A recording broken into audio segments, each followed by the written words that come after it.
मोहन सीताराम दास जी, आप ही से शुरुआत करूंगी। देखिए, सबसे पहले तो अपने मन को मनाना, ये समझाना कि हम वहां जा सकते हैं, उसके बाद वो हिम्मत करनी, हिम्मत दिखानी, और फिर उसके बाद भी कहा जाता है कि अगर बाबा का बुलावा नहीं है तो आप नहीं जा सकते हैं। रास्ता बहुत कठिन है, मौसम की दुश्वारियां हैं, बहुत कुछ है वहां पर, लेकिन बावजूद इसके जब हर श्रद्धालु देश और दुनिया से अलग अलग लोग वहां पर उस पथ पर चलते हैं तो कहीं ना कहीं उत्साह आता है, लगता है कि वाकई हम भगवान को मिलने जा रहे हैं। कितनी कठिन ये यात्रा है और किस तरीके से आप इसको वर्णन करेंगे? निश्चय नवजोत जी, आपने बहुत अच्छी बात कही है। यही सर आवत अति कठिनाई, राम कृपा बिनु आई न जाई। भगवान के मार्ग पर चलना कोई सरलता नहीं है, बहुत कठिन होता है। लेकिन मैं आपको बहुत बहुत बहुत बहुत धन्यवाद देता हूँ। आपने उस दिन भी हमें अपने चैनल के माध्यम से बाबा बर्फानी के चरणों में पहुंचाया, और आज भी हमें भगवान के, भले ही आपके माध्यम से दर्शन हो रहे हैं लेकिन हो रहे हैं। मैं भी बहुत दिनों से प्रयास कर रहा हूँ लेकिन नहीं जा पा रहा हूँ। इसी समय इतनी व्यस्तताएं हो जाती है कि नहीं जा पाते। मेरी बड़ी प्रबल इच्छा है कि मैं भी जाऊं और अमरनाथ भगवान का दर्शन करूं। लेकिन मैं आपके साथ साथ में मैं अपनी भारतीय सेना को भी प्रणाम करना चाहता हूं, जिनके संरक्षण में हमारे सनातनी अपने आराध्य भगवान विश्वनाथ का दर्शन कर पा रहे हैं, अमरनाथ का दर्शन कर पा रहे हैं। निश्चय ही मैं श्रद्धालुओं से प्रार्थना करना चाहता हूं कि जो लोग जा रहे हैं आस्था से जाएं, श्रद्धा से जाएं, और जरूरी नहीं कि हमारी फोटो खींचे, हमारी रील बने, हमारे वीडियो बने, बस मर्यादाओं का ध्यान रखें। गुटखा, तंबाकू, बीड़ी, सिगरेट, नशा आदि का पूर्णतः त्यागन करके भगवान के चरणों में जाएं, क्योंकि देवाधिदेव महादेव सब कुछ, सारी कामनाओं को पूर्ण करने वाले हैं। जो महादेव के चरणों में जाएगा उसे लोक भी मिलेगा, परलोक भी मिलेगा। हम लोग तो वैष्णव हैं, और वैष्णव लोग भगवान विष्णु की आराधना करते हैं, लेकिन उसमें भी भगवान ने स्पष्ट कहा है कि जहाँ पर कृपा न करहि पुरारी, सो न पाव मुनि भगत हमारे। जिस पर भगवान अमरनाथ विश्वनाथ की कृपा नहीं होती है, उसे भगवान की भक्ति नहीं मिलती है। शिवद्रोही ममदास कहावा, सो नरमुह सपनु नहीं भावा। इस प्रकार से निश्चय ही देवादिदेव महादेव की भक्ति करने जी। से ही भगवान की भक्ति मिलती है। सभी लोग आस्था से, श्रद्धा से भगवान के धाम को जाएं, भगवान को प्रणाम करें, और अपने जो भी लोक परलोक के जो भी इच्छाएं कामनाएं हो, भगवान के चरणों में मस्तक रख करके प्रार्थना करें। देवादिदेव महादेव निश्चय ही पूर्ण करेंगे। बिल्कुल, चलिए आज चंद्रांशु जी महाराज, आपके पास आना चाहूंगी। तस्वीरें आप लगातार देख ही रहे हैं, भक्तों का उत्साह भी देख रहे हैं, लेकिन एक चीज जो जो तमाम लोगों के मन में रहती है सवाल, हालांकि बहुत अच्छे से अगर आप बता पाए हमें तो, कि किस तरीके से वहां पर हिम शिवलिंग बन जाता है और हर साल बड़ी संख्या में भक्त वहां पर पहुंचते हैं दर्शन करने के लिए। अब एक कथा कोई इसके पीछे की? बहुत बहुत धन्यवाद नवजोत जी। जयंती के जितने दर्शक हैं उनको भी बहुत बहुत साधुवाद है, धन्यवाद है। निश्चित तौर पर यह सब कुछ शास्त्र प्रमाणिक बातें हैं। कौशिक संहिता में वर्णन मिलता है कि एक बार देवर्षि नारद माता पार्वती से मिले कैलाश पर। भोले बाबा उस समय नहीं थे, तो पूछा कि कहाँ गए हैं, तो शायद माता जी को उस समय जानकारी नहीं होगी। तो मैया ने कहा कि कहाँ गए हमको नहीं पता। तो देवर्षि नारद जी तो नारद जी ही थे, उन्होंने ही कहा कि आपसे आजकल बड़ा चोरी रखने लगे हैं भगवान भोलेनाथ। तो माता को लगा कि ऐसा कैसे हो सकता, मुझसे कैसे कोई चोरी कर सकते हैं। तो उन्होंने कहा कि भगवान भोलेनाथ जो नरमुंडों की माला पहनते हैं, वो नरमुंडों की माला किसकी है। तब मैया को ये बात पता नहीं थी। देवर्षि नारद चले गए। जब भोले बाबा आए तो क्रोधित हुई मैया। तब भोले बाबा ने बताया कि जो गले में हम नरमुंडों की माला पहनते हैं वो किसी और का मुंड नहीं है, वो सब आपके आप ही मुंड हैं। हम आपको इतना प्रेम करते हैं कि जब जब आप लीला अवतार में अपने तन का परित्याग करती हैं तो आपको छोड़ नहीं पाते, उन मुंडों को अपने गले में धारण करते रहते हैं। वहीं से माँ पार्वती के मन में संदेह उत्पन्न हुआ। इसका मतलब यह है कि मेरा बार बार जन्म होता है, मेरी मृत्यु हो जाती है, जबकि आप ज्यों के त्यों बने रहते हैं, तो आप अमर कैसे हो सकते हैं। भोले बाबा ने कहा क्योंकि हमने अमर कथा का पान करके रखा है, इसलिए हमको मृत्यु मार नहीं सकती है। मैया ने जिद किया कि हमको भी अमर कथा का पान करवाइए। तब भगवान भोलेनाथ इसी अमरनाथ के एक गुफा में लेकर के गए, और यहीं पर बैठ करके भगवान भोलेनाथ ने माँ पार्वती को अमर कथा का पान करवाया था। यद्यप पूरी कथा वह सुन नहीं पाई, यद्यप भगवान भोलेनाथ ने वहां सभी जीव जंतु को भगाने के लिए अपने डमरू को बजाया था। नित्यावसाने नटराज राजो ननाद डंका नव पंच बारम उद्धार कामा सनका सिद्धा नेतद्विमर्शे शिव सूत्र जालम। उसी से 14 व्याकरण के सूत्र निकले, सब भाग गए। पर उसी वट वृक्ष के नीचे गुफा जहां थी, उसके बगल में एक मृत प्राय पड़ा हुआ एक तोते का अंडा पड़ा हुआ था। पर अमर कथा के प्रभाव से उसमें प्राण का संचार हो गया, और पुनः दसम स्कंद आते आते मां पार्वती तो सो गई थी, आगे की हुकारी सुखदेव स्वामी ने भरा, और उन्होंने लगातार अमर कथा का पान करने के कारण सुखदेव स्वामी अमर हो गए। बाद में मैया जब निद्रा टूटी, फिर पूछा भोले बाबा से कि आगे कथा क्या हुआ भगवान जन्मोत्सव के बाद में, तो उन्होंने कहा कि मैंने तो सारी कथा सुना दिया। मैया ने कहा मैं तो सो गई थी। तब भोले बाबा को आश्चर्य हुआ, फिर आगे की कथा किसने सुना? सुखदेव स्वामी दिखाई पड़े। सुखदेव स्वामी को मारने के लिए भगवान भोलेनाथ ने त्रिशूल उठा लिया। सुखदेव स्वामी भागते भागते वेदव्यास भगवान की पत्नी के गर्भ में जाकर के प्रवेश कर गए। क्रोध में भरे भोले बाबा ने बहुत जिद किया कि बाहर निकलो, वध करना है। वेदव्यास जी आए और मुस्कुरा के भगवान भोलेनाथ को प्रणाम करके कहा, भोले बाबा एक तरफ आप कहते हैं कि इसने अमर कथा का पान कर लिया है, दूसरे तरफ मारने की बात करते हैं, तो जिसने अमर कथा का पान किया है वह तो अब अमर हो गया, उसका वध कैसे करेंगे? इनके द्वारा ही संसार में अमर कथा का प्रचार होगा। इस तरह से सुखदेव स्वामी भगवान के आशीर्वाद लेकर के, वचन लेकर के बाहर निकल करके आए हैं, और सुखदेव स्वामी के माध्यम से श्रीमद् भागवत महापुराण की जो कथा है, ये अमर कथा है, संसार में प्रकट जी। हुआ, जिन्होंने परीक्षित को दान दिया है। बिल्कुल। चलिए, और बहुत सारी अहम बातें भी हैं जिनके बारे में हमें, जिनका पालन करना बहुत ज़रूरी होता है अगर आप यात्रा कर रहे हो, उसके बारे में भी आगे आपसे जानेंगे।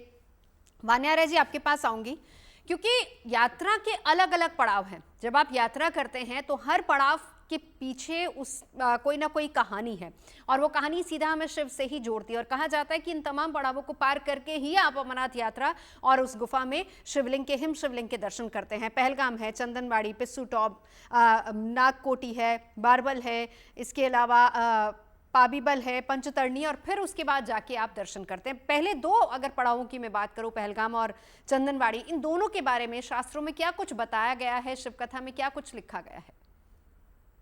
वान्या जी। सबसे पहले धन्यवाद नवजोत जी। और हम बहुत किस्मत वाले हैं कि जीएनटी के माध्यम से जो है हम यहाँ पर घर बैठे ही अमरनाथ यात्रा के जो है हम दर्शन कर पाते हैं। इसमें जो है ये बहुत ही ज्यादा महत्वपूर्ण यात्रा मानी जाती है और सबसे कठिन धार्मिक यात्रा जो है मानी जाती है।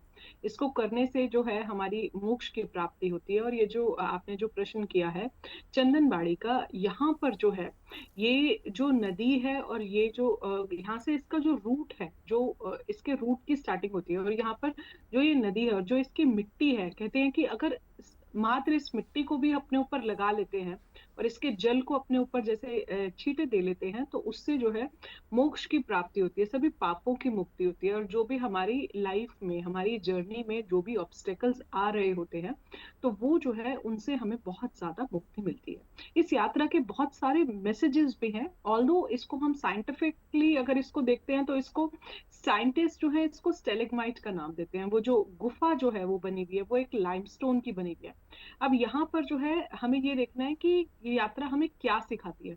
जो अमरनाथ की यात्रा है ये हमें, बाबा बर्फानी जो है हमें लाइफ में पेशेंस सिखाते हैं। जो लोग भी इस कथा को सुनते हैं वो अमर को प्राप्त होते हैं। उनका जो मोक्ष का मार्ग होता है, जो उनकी सैल्वेशन की जर्नी होती है, वो बहुत सिंपल हो जाती है। और वहां से जो है ऑब्स्टेकल्स व्यक्ति के जीवन में जो है क्लियर हो जाते हैं। इस यात्रा को जब आप कर रहे हैं, बहुत किस्मत वाले हैं, क्योंकि बाबा बर्फानी का बुलावा जिनको आता है सिर्फ वही जो है इस यात्रा को कर पाते हैं। अगर आप इसको कर रहे हैं तो ये हमारे जीवन में हमें बहुत ज्यादा, बाबा बर्फानी के माध्यम से हमें जीवन में बहुत ज्यादा पेशेंस सिखाता है, मोक्ष के मार्ग पर जो ले जाता है, हमारे रास्ते की जो भी कठिनाइयां हैं वो कम होती हैं।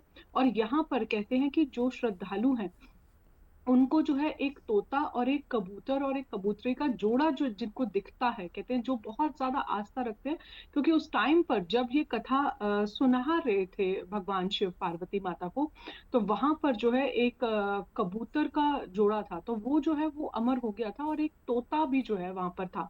तो ये सिंबोलिज्म जिन लोगों को दिखता है, तो कहते हैं कि ऐसा उनकी यात्रा जो है वो सफल हुई। और बहुत सारी चीजों का प्रिकॉशंस भी मैं कहूंगी कि जब आप यात्रा में जा रहे हैं, डेफिनेटली आप पूरी आस्था के साथ जा रहे हैं, और आप लोगों को बहुत बेस्ट विशेस हैं। हम बहुत किस्मत वाले हैं, जीएनटी हमें एक एक सीन जो है हम घर बैठे जो है इस यात्रा का जो है इसको देख पा रहे हैं, भोले बाबा के हम दर्शन कर पा रहे हैं, बाबा बर्फानी के।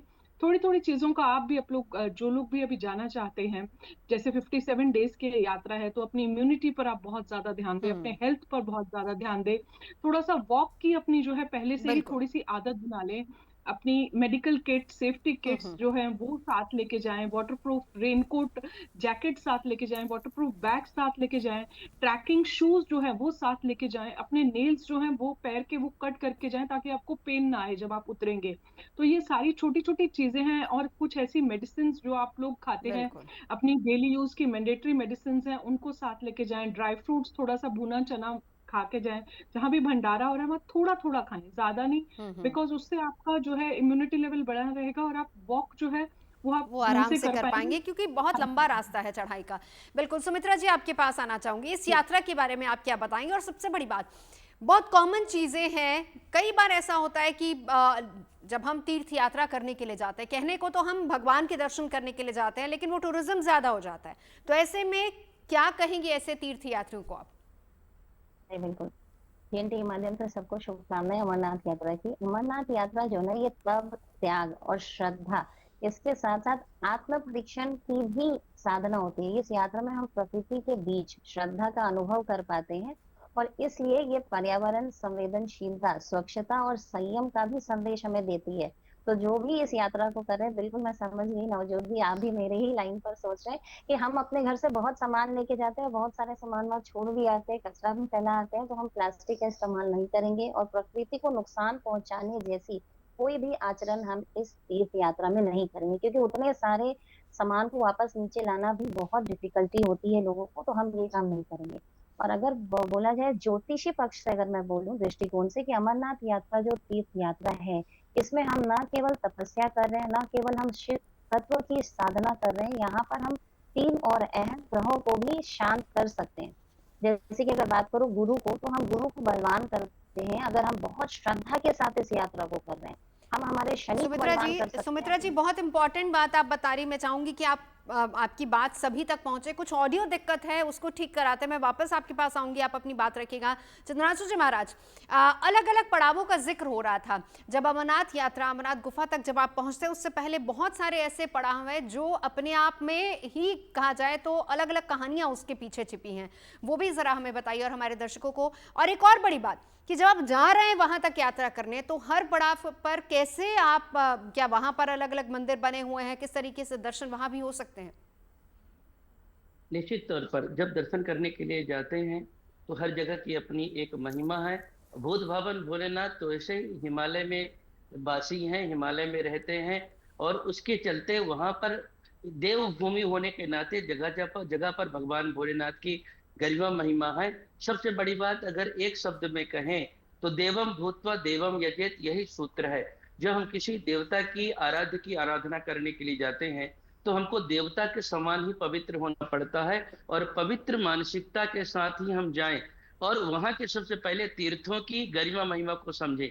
नियम तो सभी शास्त्रों में प्राय जो बात कर रही हैं, सभी लोग बहुत अच्छी बातें कर रही हैं। सब जगह के एक ही नियम पहले हमारे धर्म शास्त्रों के वर्णन है। कभी भी किसी तीर्थ में जाए तो वहां की जो पवित्र नदी है, उसमें पवित्र नदी में पहले स्नान करना चाहिए। स्नान से तन की शुद्धि होती है। उसके बाद संतों के समागम करना चाहिए। वहां जो महापुरुष लोग हैं, गुरुजन लोग हैं, उनके चरणों में बैठ करके प्रणाम करके आशीर्वाद लेना चाहिए। उनसे सत्संग करना चाहिए, उनके वाणी के माध्यम से वहां की महात्म को, महिमा को सुनना चाहिए। उससे मन पवित्र हो जाता है, और जब तन मन दोनों पवित्र हो जाता है तो उसके बाद तन की शुद्धि, मन की शुद्धि के साथ में जब भगवान में, भोलेनाथ में मन लगाते हैं, तब निश्चित तौर पर उन पर भगवान की कृपा होती है। क्योंकि मन शुद्ध विहीना नाम निष्कृति शिक्षितम कथम भवेत, जिसका मन ही शुद्ध नहीं होगा, तन ही शुद्ध नहीं होगा, वह विशुद्ध भगवान भोलेनाथ का दर्शन कैसे कर पाएंगे। चिदानंद रूपम शिवोहम शिवोहम है, और भगवान भोलेनाथ के लिए वेदों में शिव संकल्प मस्तु कहा है। जब शुद्ध मन होगा तभी तो कोई दृढ़ संकल्प कर सकेगा, और जब तक दृढ़ संकल्प नहीं होगा तो भगवान भोलेनाथ के लिए तो स्पष्ट मत है कि दुराराध्य पय अहै महेशु आशुतोष पुण्य किए कलेशु। भगवान भोलेनाथ दुराराध्य हैं, इतने सहजता से नहीं प्राप्त हो सकते हैं। तप के द्वारा ही, कठिन साधना के द्वारा ही, कठिन लगन के द्वारा ही भगवान भोलेनाथ को प्राप्त किया जा सकता है। आशुतोष है, कभी कभी शीघ्रता के साथ भी प्रकट हो जाते हैं। तो अगर जो भी मार्ग में तीर्थ पढ़ रहे हैं, पड़ाव पढ़ रहे हैं, इन सब बातों का सबको ख्याल रखना चाहिए, इन बातों को समझना चाहिए। एक बात और नवजीत जी जो बहुत महत्वपूर्ण है, जी। जो भी दर्शक जा रहे हैं उनके लिए ये है, भगवान भोलेनाथ का परिचय एक बहुत मां पार्वती ने कहा है, वो बहुत मार्मिक है। इस बात को सुनेंगे तो सभी भक्तों के मन में दृढ़ता आएगी, भगवान भोलेनाथ के प्रति उनके मन में और विश्वास बढ़ने वाला है। गोस्वामी तुलसीदास जी ने इसको वर्णन किया है। वो कहती हैं कि विश्वनाथ मम नाथ पुरारी, त्रिभुवन महिमा विदित तुम्हारे, इच्छित फल बिनु शिव अवराधे, लहई न कोटि जोग जप साधे, जहीं पर कृपा न करहीं पुरारी, तो न पाव मुनि भगति हमारी। भगवान भोलेनाथ के विषय में माता कहती हैं कि स्वयं विश्वनाथ भगवान हैं, पूरे ब्रह्मांड के स्वामी हैं। जो मन में भाव हो, अपने इच्छित फल को व्यक्ति तब तक नहीं प्राप्त कर सकता है जब तक भगवान भोलेनाथ की शरण में नहीं चला जाता है, भगवान भोलेनाथ की कृपा को प्राप्त नहीं कर सकता है। इच्छित फल बिना भगवान भोलेनाथ की कृपा से नहीं मिलता है। और यहाँ तक कि जो वैष्णव भी हैं, उनको अगर भगवान विष्णु की, नारायण की भी भक्ति चाहिए, राम जी की भक्ति चाहिए, तो भगवान बिना भोलेनाथ की कृपा से पा ही नहीं सकते हैं। भगवान ने इस बात को कहा है। इसलिए जो भी व्यक्ति मन में जाए, सर्वज्ञ भोलेनाथ के शरण में जाए तो विशुद्ध मन हो करके जाए, अच्छे मन को लेके जाए, ताकि इतना कठिन परिश्रम करके जाए तो फिर उनका मनोवांछित फल भी उनको मिल सके। ऐसी इनसे सबसे निवेदन। और ये बहुत जरूरी, चंद्रांशु जी, बहुत अच्छी बात आप बता भी रहे हैं, क्योंकि जब आप शुद्ध मन से जाएंगे, देखिए हमारे साथ कितने लोग हैं, बहुत सारी कठिनाइयां आती है। कई बार ऐसा होता है कि उस पॉजिटिव एनर्जी को देख के हमें भी वो पॉजिटिविटी मिलती है, हमें भी वो सकारात्मकता मिलती है, हमें उत्साह आता है, जोश आता है कि हम भी इस यात्रा पर आगे चल सकते हैं, भले ही रास्ता कितना कठिन हो। जी, कुछ कहना चाह रहे थे महाराज जी आप? भगवान भोलेनाथ औढ़र दानी है, वो ऐसे ही हैं, और उन्होंने अपने जीवन में कठिनता को पार करके ही दिया था। बाकी देवता जो अमृत पीने के लिए दौड़ रहे थे, अमृत पीने के लाइन में थे, वह तो केवल देव ही कहलाए। पर जब उसमें से विष निकला तो सब देवताओं ने भगवान भोलेनाथ को ही प्रार्थना किया, देव देव महादेव भूतात्मा भूत भावना। और भगवान भोलेनाथ ने उस कालकूट हलाहल विष को पिया तो वो देवों को देव महादेव बन गए। तो जो इन कठिनाइयों को पार करता है, इन कठिनाइयों को पार करके, मतलब विष को पार करता, विषमता को पार करता, वही तो भगवान भोलेनाथ को दर्शन कर पाता, वही तो अमरनाथ जा पाता है। बिना भगवान भोलेनाथ की कृपा के कोई अमरनाथ थोड़ी पहुंच सकता है। बुलावा आया है तो ही जा रहे हैं सब। बिल्कुल बिल्कुल। चलिए सुमित्रा जी, मेरी आवाज अगर आप तक आ रही है, आप अपनी बात पूरी कीजिए। जी, मैं बोलना चाह रही हूँ कि अगर हम अमरनाथ यात्रा को देखें तो हम दो दृष्टिकोण से देख सकते हैं, एक ज्योतिषी दृष्टिकोण से और एक सनातन दृष्टिकोण से। अगर ज्योतिष दृष्टिकोण से बात करें तो अमरनाथ यात्रा में जब हम ये तीर्थ यात्रा को कर रहे हैं तो हम तपस्या और शिव तत्व की साधना कर रहे हैं। और अगर हम इस यात्रा में देखिए तीन बहुत महत्वपूर्ण चीज करते हैं, बहुत श्रद्धा के साथ जाते हैं, दूसरा हम बहुत तप कर रहे होते हैं और हमारी शुद्धिकरण भी होती है। तो जब हम श्रद्धा से कर रहे हैं तो हम हमारे गुरु को बलवान कर रहे होते हैं, और जब हम बहुत ज्यादा तप से इसको कर रहे होते हैं तो हम अपने शनि को बलवान कर रहे होते हैं, और जब हम अपने मन की शुद्धि को कर रहे होते हैं तो इस यात्रा में अपने चंद्रमा को बलवान कर रहे होते हैं। और अगर सनातन दृष्टिकोण से बात करूं तो सनातन दृष्टि से ये बोला जा सकता है कि सनातन परंपरा में इस यात्रा को मनुष्य के बाहर से भीतर की ओर ले जाने का ये पूरा प्रक्रिया होती है। हम यहाँ पर देखिए हिमालय को देख रहे होते हैं, गुफा को देख रहे होते हैं, बर्फ को देख रहे होते हैं, कठिन मार्ग को, इन सबको मिलाकर जब हम ये संदेश दे रहे होते हैं भगवान के ईश्वर तक पहुंचने का मार्ग में हमें अपने शरीर, मन और अहंकार, इन तीनों की परीक्षाओं को देना पड़ता है, तभी हमारा मार्ग प्रशस्त होता है और तभी हमें शिव तत्व की प्राप्ति होती है। जब हम शिव की बात करते हैं, कहते हैं कि वो पड़ाव, वो बहुत अहम पड़ाव है, और बार बार आप सभी लोग बता ही रहे हैं कि बिना अगर प्रभु का बुलावा नहीं है तो आप वहां पर नहीं पहुंच सकते हैं। बहुत से ऐसे लोग होते हैं, कई आधे रास्ते से वापस आ जाते हैं, और बहुत से ऐसे लोग होते हैं जो दर्शन करते हैं और पहले ही दर्शन कर लेते हैं। कितना अहम है, कितनी अहम है ये यात्रा अमरनाथ की? जी, थैंक यू नवजोत जी।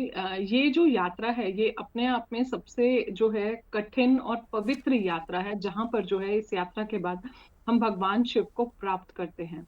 तो यहाँ पर ये जो यात्रा है इसका साइंटिफिक रीजन भी होता है। ये हमारी आध्यात्मिक जो है शांति के लिए, हमारी सोल क्लींजिंग के लिए, हमारी इनर चाइल्ड को जो है वापस से हमसे मिलवाने के लिए, भगवान शिव की जो है आशीर्वाद जो है ये प्राप्त करने के लिए। आप नाम भी देखिए, अमरनाथ, अमर होता है जिसका कोई अंत नहीं होता, जो कभी मरता नहीं है, और नाथ होता है भगवान। तो ये जो लोग भी अमरनाथ की यात्रा करते हैं और आप अगर उस प्लेस पर भी पहुंच गए तो ये भी अपने आप में बहुत बड़ी बात है, क्योंकि पूरी जो वो जगह है, पूरा जो वो पवित्र स्थल है, जो तीर्थ स्थल है, वो भगवान बाबा बर्फानी का ही है। तो आप जो है मन में किसी भी तरह का कोई संशय मत रखें, बहुत फेथ के साथ जो है आप इस यात्रा को करें। ईश्वर जो है, मैं हमेशा आप लोगों से बोलती हूँ कि ईश्वर हमारी इंटेंशंस को देखता है, हमारी इंटेंशंस जो है वो बहुत ज्यादा प्योर होनी चाहिए। यात्रा की जो प्रिकॉशंस हैं आप ध्यान रखें, अपने ग्रुप्स में ही चलें, ग्रुप से अलग कहीं ना जाएं, और जो है आप अपने ग्रुप को छोड़कर कोई नए नए रूट्स जो हैं वो ट्राई बिल्कुल भी ना करें। अपने ऑक्सीजन सिलेंडर्स को जो है साथ में लेके चलें। एक और प्रिकॉशन जो है, जैसे बहुत बार आपको ब्रीदिंग में प्रॉब्लम होती है, तो जो कपूर होती है, आप एक हैंकी में थोड़ा सा जो है भीमसेनी कपूर, जो ओरिजिनल कपूर होता है, उसको एक हैंकी में बांध लीजिए और अपने हाथ की कलाई पे बांध लीजिए। और जब जब आपको लगे कि आपको थोड़ा सा ट्रबल हो रहा है, तो आप उसको जो है इस तरह से स्मेल जो है आप उसे कर सकते हैं, ताकि आपको बार बार अपने बैग्स से ना निकालना पड़े। अपने बैग्स को लाइट रखें, प्लास्टिक्स का यूज जो है वो बिल्कुल भी जो है आपने नहीं करना है। और जैसे वहां पर जगह जगह जो है जो भी भंडारे वगैरह चल रहे हैं, तो जो भी आप ऑयली फूड वहां पर खा रहे हैं तो थोड़ा थोड़ा ही लें, उसका पोर्शन साइज जो है बहुत थोड़ा होना चाहिए। जो आपकी बीपी की मेडिसिन है, जो शुगर की मेडिसिन है, वो सारी आप लेके चलें। एंड ट्रस्ट मी, दो मैंने ये यात्रा अभी करी नहीं है अभी तक, पर मैं जीवन में एक बार जाना जरूर चाहती हूँ। तो लेकिन जो है वहां पर जो एनवायरनमेंट का ऑरा होता है वो इतना शिवमय होता है, वहां पर उस ऑरा में इतनी वाइब्रेशन होती है कि अपनी लाइफ की जो भी आपको, चाहे वो मेडिकल चैलेंजेस वहां पर आ रहे हैं या किसी भी तरह के, आप अपने सारे चैलेंजेस भूल जाएंगे।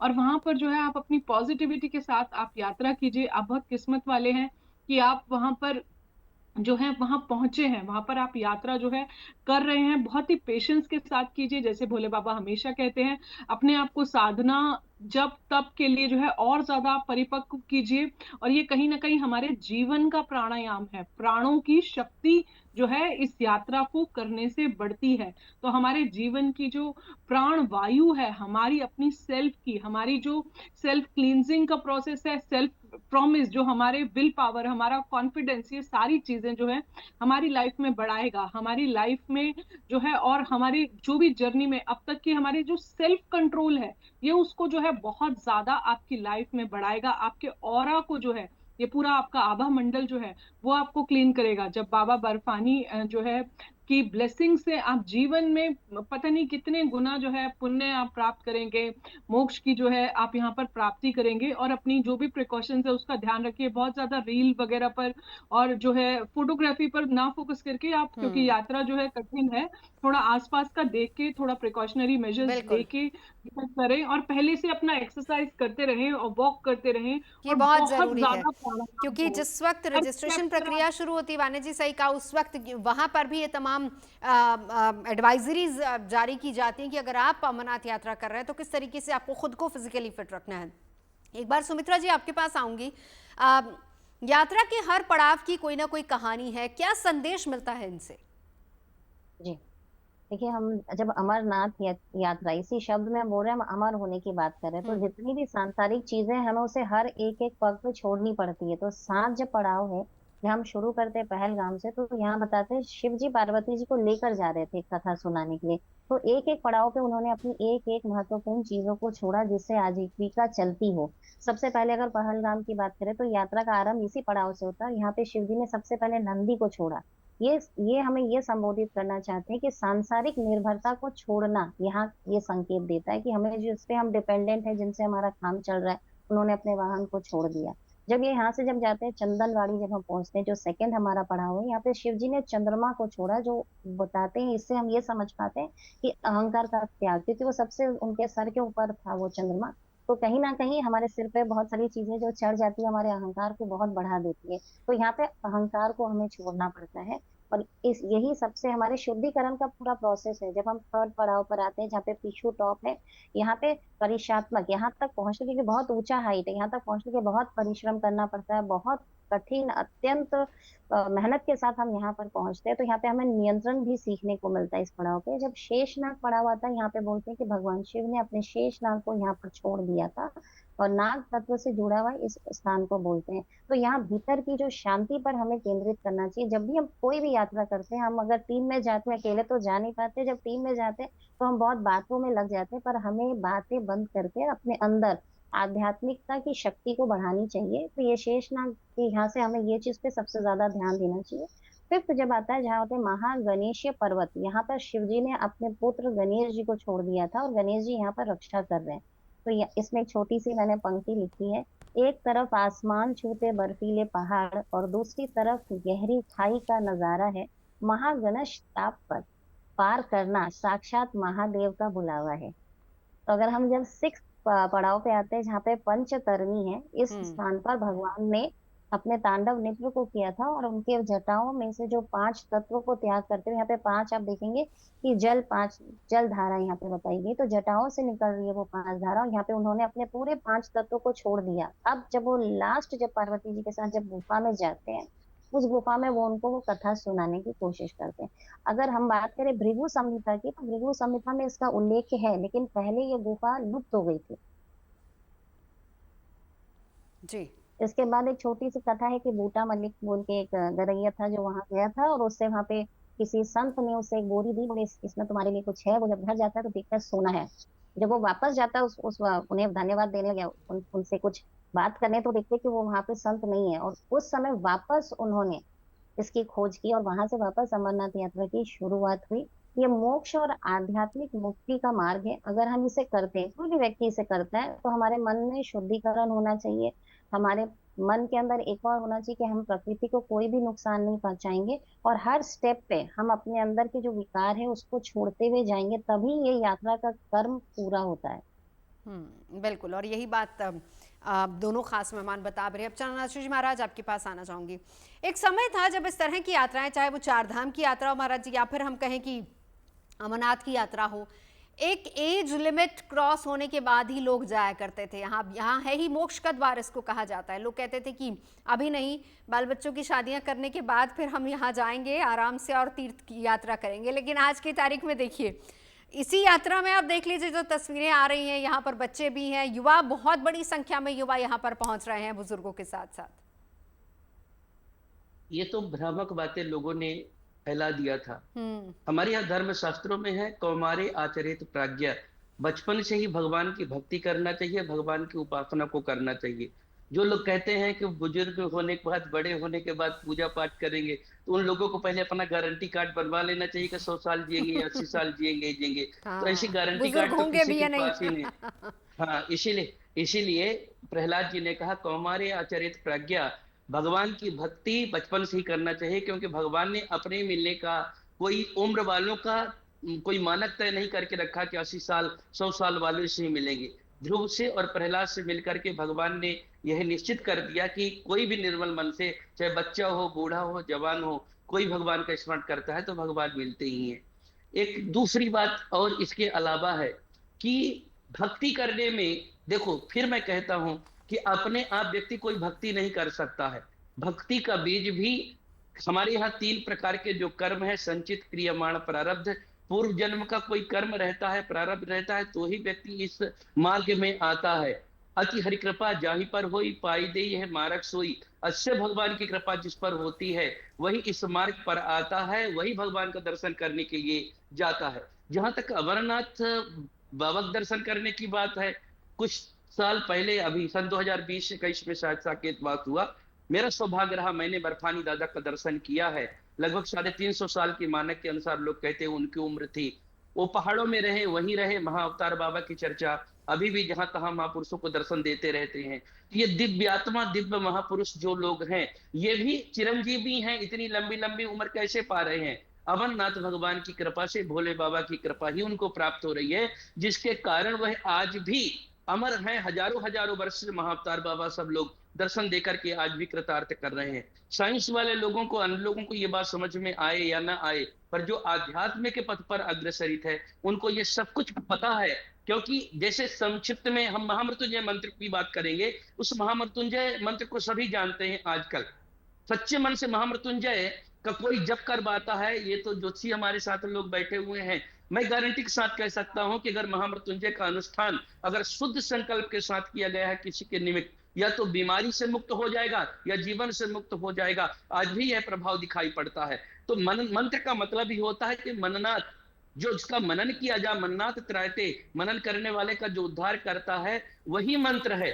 और भगवान भोलेनाथ के दर्शन करने के लिए जाए, जैसे ग्रुप बना लिए, आपस में चल लिए, जैसे घूमने फिरने के लिए गए, तो इससे कोई फल नहीं मिलने वाला है। चल रहे हैं रास्ते में, पर ओम नमः शिवाय, ओम नमः शिवाय पंचाक्षर मंत्र का भगवान भोलेनाथ का नाम जप करते हुए चले, तो उनका तन शरीर से भी काम कर रहे हैं, शरीर भी भगवान का दर्शन करने के लिए जा रहा है, मन में स्मरण भगवान भोलेनाथ का कर रहे हैं, और वाणी में भी, वाणी के द्वारा भी वो लगातार कहीं ना कहीं ओम नमः शिवाय भगवान का नाम जप कर रहे हैं। तो तन मन धन जब तीनों एकाग्रचित्त हो जाए, फिर भगवान दूर रह जाए, यह तो संभव ही नहीं है। तो बस ये माध्यम है, उम्र की सीमा न रख करके, किसी चीज का परहेज न रख करके, केवल तन मन धन का एकाग्र करके भगवान में मन लगाकर भोलेनाथ में जाए, निश्चित तौर पर भगवान भोलेनाथ कृपा करेंगे। चंद्रांशु जी महाराज, एक और सवाल आपसे करना चाहूंगी, क्योंकि बहुत से लोग कहते हैं, जो कथा है, कथा में भी यही बताया गया है कि 2 कबूतरों का जोड़ा था और उन्होंने पूरी कथा सुन ली भगवान शिव से और वो अमर हो गए। और ऐसे बहुत कम लोग हैं, विरले ही लोग होते हैं जो वहां दर्शन करने गए और उनको वो कबूतरों का जोड़ा दिखा। ऐसा होता है? देखिए, ये तो सौभाग्य चिन्ह है अगर ऐसा कुछ है जो मूलभूत कथाओं में है। इस कथा को उल्लेख कौशिकी संहिता में वर्णन उल्लेख मिलता है।